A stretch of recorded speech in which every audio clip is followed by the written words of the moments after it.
ತಮಗೆಲ್ಲರಿಗೂ ಮತ್ತೊಮ್ಮೆ ಸ್ವಾಗತ.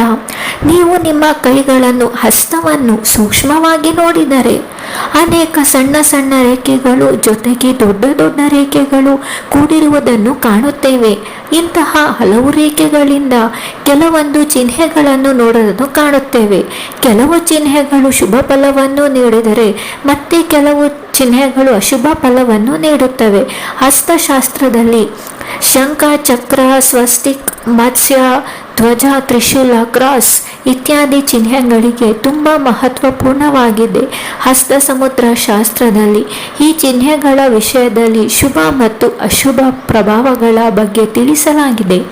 ಇಂದು ನಾವು ನೋಡೋಣ ನಮ್ಮ ಕೈಯಲ್ಲಿ, ನಮ್ಮ ಹಸ್ತದಲ್ಲಿ ಇರುವಂತಹ ಮಹತ್ವಪೂರ್ಣ ಚಿಹ್ನೆಗಳು ಏನು ಸಂದೇಶ ನೀಡುತ್ತವೆ ಎಂದು. ಮುಖ್ಯವಾಗಿ ಈ ಮಾಹಿತಿಗಳನ್ನು ಗಮನವಿಟ್ಟು ನೋಡಿ ತಿಳಿದುಕೊಳ್ಳಿ.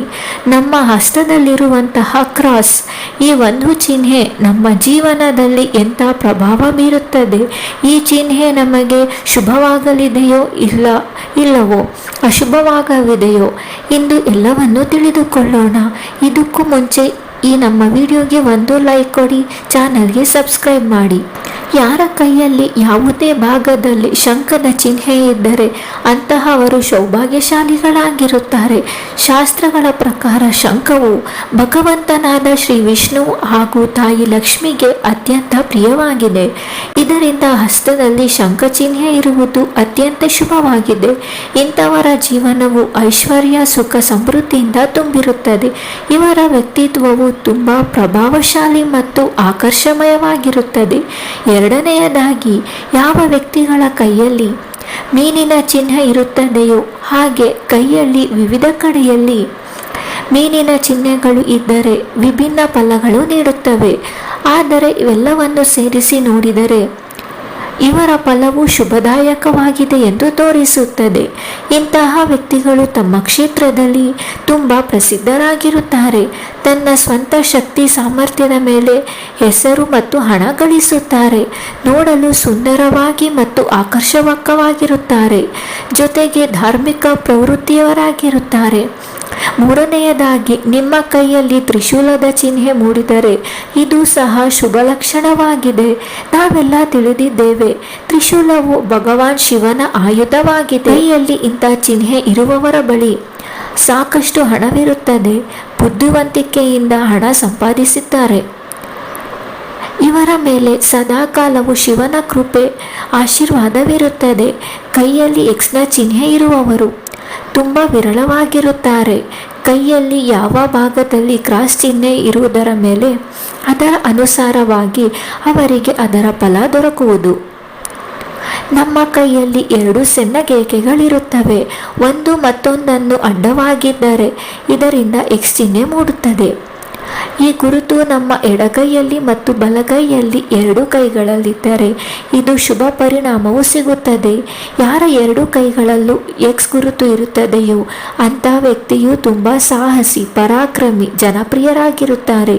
ಈ ವ್ಯಕ್ತಿಯು ತಮ್ಮ ಜೀವನದಲ್ಲಿ ಹೇಗೆ ಇರುತ್ತಾರೆಂದರೆ ಜನರು ಅವರನ್ನು ಎಂದಿಗೂ ನೆನಪಿಟ್ಟುಕೊಳ್ಳಬೇಕು ಅಂತಹ ಕೆಲಸ ಮಾಡುತ್ತಾರೆ. ಇಂಥವರು ಸತ್ತ ನಂತರವೂ ಅವರನ್ನು ನೆನಪಿನಲ್ಲಿಟ್ಟುಕೊಳ್ಳುತ್ತಾರೆ. ಇಂತಹ ವ್ಯಕ್ತಿಗಳು ಜನರಿಗೆ ಆಕರ್ಷಕರಾಗುತ್ತಾರೆ ಮತ್ತು ಅನೇಕ ಜನರಿಗೆ ಪ್ರೇರಣೆಯಾಗಿರುತ್ತಾರೆ. ಇಂತಹ ಜನರು ಹೃದಯದ ಮೇಲೆ ಸಾಮ್ರಾಜ್ಯ ಕಟ್ಟುವ ಕೆಲಸ ಮಾಡುವವರಾಗಿರುತ್ತಾರೆ. ಎರಡನೆಯದಾಗಿ, ನಮ್ಮ ಕೈಗಳಲ್ಲಿ ಪ್ರಮುಖವಾಗಿ 3 ರೇಖೆಗಳಿರುತ್ತವೆ: ಹೃದಯ ರೇಖೆ, ಆಯುಷ್ಯ ರೇಖೆ ಮತ್ತು ಮೆದುಳು ರೇಖೆ. ಯಾವ ವ್ಯಕ್ತಿಯ ಕೈಯಲ್ಲಿ ಹೃದಯ ರೇಖೆ ಮತ್ತು ಮೆದುಳಿನ ರೇಖೆಯ ಮಧ್ಯಭಾಗದಲ್ಲಿ ಎಕ್ಸ್ನ ಚಿಹ್ನೆ ಇದ್ದರೆ ಇಂತಹ ವ್ಯಕ್ತಿಗಳಲ್ಲಿ ನಾಯಕತ್ವದ ಗುಣ ಹೊಂದಿರುತ್ತಾರೆ. ಇವರು ಬೇರೆಯವರಿಗೆ ಸಹಾಯ ಮಾಡಲು ಸದಾ ಸಿದ್ಧರಾಗಿರುತ್ತಾರೆ. ಇವರು ತುಂಬ ಹೃದಯ ವೈಶಾಲ್ಯತೆಯನ್ನು ಹೊಂದಿರುತ್ತಾರೆ ಮತ್ತು ಇವರ ಹೃದಯವು ತುಂಬ ಕೋಮಲವಾಗಿರುತ್ತದೆ. ಮೂರನೆಯದಾಗಿ, ಹೃದಯ ರೇಖೆ ಮತ್ತು ಆಯುಷ್ಯ ರೇಖೆ ತುಂಬ ಹತ್ತಿರದ ಮಧ್ಯದಲ್ಲಿ ಎಕ್ಸ್ ತುಂಬ ಕಿರಿದಾದ ಜಾಗದಲ್ಲಿ ಎಕ್ಸ್ ಚಿಹ್ನೆ ಇದ್ದರೆ ಅಂತಹ ವ್ಯಕ್ತಿಯು ಪರೋಪಕಾರಿ ಪ್ರವೃತ್ತಿಯರಾಗಿರುತ್ತಾರೆ. ಎಂತಹ ವಿಪತ್ತಿನ ಆಪತ್ತಿನ ಪರಿಸ್ಥಿತಿಯಲ್ಲೂ ಇಂತಹವರು ಬೇರೆಯವರಿಗೆ ಸಹಾಯ ಮಾಡಲಿಕ್ಕೆ ಎಲ್ಲರಿಗಿಂತ ಮುಂದೆ ಇರುತ್ತಾರೆ. ಇಂತಹವರಿಗೆ ಯಾರು ಸಹ ಕಷ್ಟದಲ್ಲಿ ದುಃಖ ದುಃಖದಲ್ಲಿಯೂ ಕಂಡರೆ ಇಷ್ಟವಾಗುವುದಿಲ್ಲ. ಎಲ್ಲರೂ ಸಹ ಸುಖವಾಗಿರಬೇಕು ಎಂಬುದು ಇವರ ಬಯಕೆಯಾಗಿರುತ್ತದೆ. ಇಂತಹ ಜನರಿಗೆ ಅತ್ಯಂತ ಭಾವುಕ ವ್ಯಕ್ತಿಗಳೆಂದು ಪರಿಗಣಿಸಲಾಗುತ್ತದೆ. ಕೈಯಲ್ಲಿ ಕ್ರಾಸ್ ಹೊಂದುವಂತಹ ವ್ಯಕ್ತಿಗಳು 6. ಇಂತಹ ವ್ಯಕ್ತಿಗಳಲ್ಲಿ 6th ಸೆನ್ಸ್ ಬಹಳ ಸ್ಟ್ರಾಂಗ್ ಆಗಿ ಇರುತ್ತದೆ.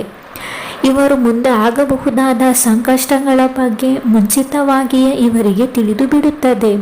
ಇವರ ಅಕ್ಕಪಕ್ಕದ ಜನಗಳು ಸಹ ಇವರ ಶಕ್ತಿಯ ಬಗ್ಗೆ ಸುಳ್ಳು ಎಂದು ತಿಳಿದುಕೊಳ್ಳುವುದಿಲ್ಲ. ಇಂತಹವರಿಗೆ ಯಾರೂ ಸಹ ಕೆಟ್ಟದ್ದನ್ನು ಮಾಡಲು ಸಾಧ್ಯವಿಲ್ಲ. ಗೆಳೆಯರೇ, ನಿಮ್ಮ ಕೈಯಲ್ಲೂ ಎಕ್ಸ್ನ ಗುರುತು ಇದ್ದರೆ ಕಮೆಂಟ್ನಲ್ಲಿ ತಿಳಿಸಿರಿ. ವಿಡಿಯೋ ಇಷ್ಟವಾದಲ್ಲಿ ಲೈಕ್ ಮಾಡಿ, ಎಲ್ಲರಿಗೂ ಶೇರ್ ಮಾಡಿ, ನಮ್ಮ ಚಾನಲನ್ನು ಸಬ್ಸ್ಕ್ರೈಬ್ ಮಾಡಿ. ಧನ್ಯವಾದಗಳು.